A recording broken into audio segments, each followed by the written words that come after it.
بسم اللہ الرحمن الرحیم۔ مزید ایسی ویڈیو دیکھنے کے لیے ہمارے چینل کو سبسکرائب کریں۔ حافظ ابن کثیر عبداللہ بن حذیفہ رضی اللہ تعالیٰ عنہ کا واقعہ بیان کرتے ہیں کہ آپ کو رومی کافروں نے قید کر لیا اور اپنے بادشاہ کے پاس پہنچا دیا۔ بادشاہ نے آپ سے کہا، تم نصرانی بن جاؤ، میں تمہیں راج پاٹ میں شریک کر لیتا ہوں اور اپنی شہزادی کو تمہارے نکاح میں دے دیتا ہوں۔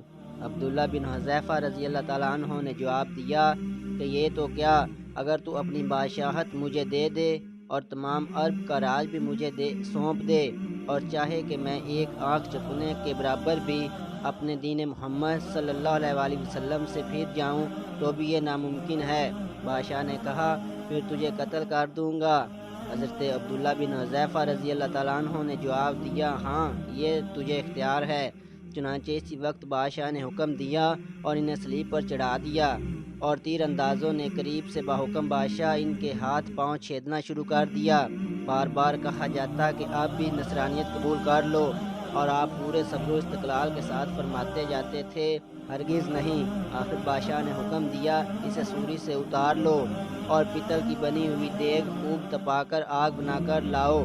چنانچہ وہ پیش ہوئی۔ بادشاہ نے ایک اور مسلمان قیدی کی بابت حکم دیا کہ اسے اس میں ڈال دو۔ اسی وقت حضرت عبداللہ بن حذیفہ رضی اللہ تعالیٰ عنہ کی موجودگی میں آپ کے دیکھتے ہوئے اس مسلمان قیدی کو اس میں ڈال دیا گیا۔ وہ مسکین صحابی اسی وقت چرمر ہو کر رہ گئے، گوشت پوست جل گیا اور ہڈیاں چمکنے لگیں۔ پھر بادشاہ نے حضرت عبداللہ بن حذیفہ رضی اللہ تعالیٰ عنہ سے کہا کہ دیکھو اب بھی وقت ہے، بات مان لو اور ہمارا مذہب قبول کر لو، ورنہ اسی آگ کی دیگ میں اسی طرح تمہیں بھی ڈال کر جلا دیا جائے گا۔ آپ نے پھر بھی ایمان جوش سے کام لے کر فرمایا کہ ناممکن ہے کہ میں اللہ کے دین کو چھوڑ دوں۔ اسی وقت بادشاہ نے حکم دیا کہ انہیں چرخی پر چڑھا کر اس میں ڈال دو۔ جب یہ اس آگ کی دیگ میں ڈالے جانے کے لیے چرخی پر اٹھائے گئے تو بادشاہ نے دیکھا کہ ان کی آنکھوں سے آنسو نکل رہے ہیں۔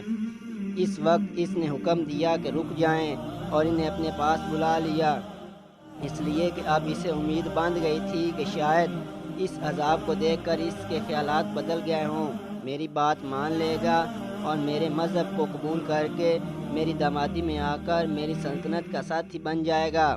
لیکن بادشاہ کی یہ تمنا بے سود نکلی۔ حضرت عبداللہ بن حذیفہ رضی اللہ تعالیٰ عنہ نے فرمایا کہ صرف اس وجہ سے رویا تھا کہ ایک جان ہے جسے اللہ کی راہ میں اس عذاب کے ساتھ قربان کر رہا ہوں، کاش میرے روح میں ایک ایک جان ہوتی تو آج سب جانیں اللہ کی راہ میں ایک ایک کر کے فدا کر دیتا۔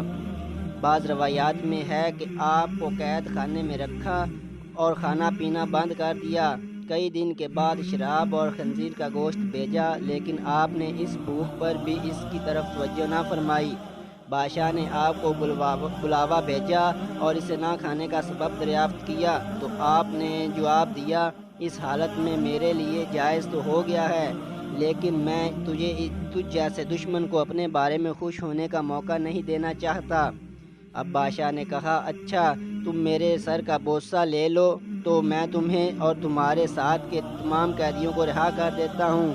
آپ نے اسے قبول فرمایا، اس کا سر کا بوسہ لیا اور بادشاہ نے بھی اپنا وعدہ پورا کیا، آپ کو اور آپ کے ساتھیوں کو چھوڑ دیا۔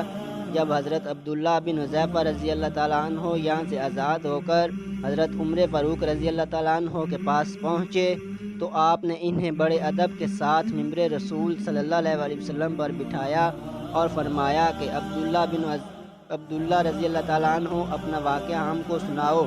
چنانچہ جب آپ نے شروع کیا تو خلیفہ مسلمین رضی اللہ تعالیٰ عنہ کی آنکھوں سے آنسو بہنے لگے تو آپ نے فرمایا، ہر مسلمان پر حق ہے کہ عبداللہ بن حذیفہ رضی اللہ تعالیٰ عنہ کی پیشانی چومے اور میں ابتدا کرتا ہوں۔ یہ فرما کر آپ نے ان کے سر کا بوسہ لیا اور پھر جمیع مسلمانوں نے بھی بوسہ لیا۔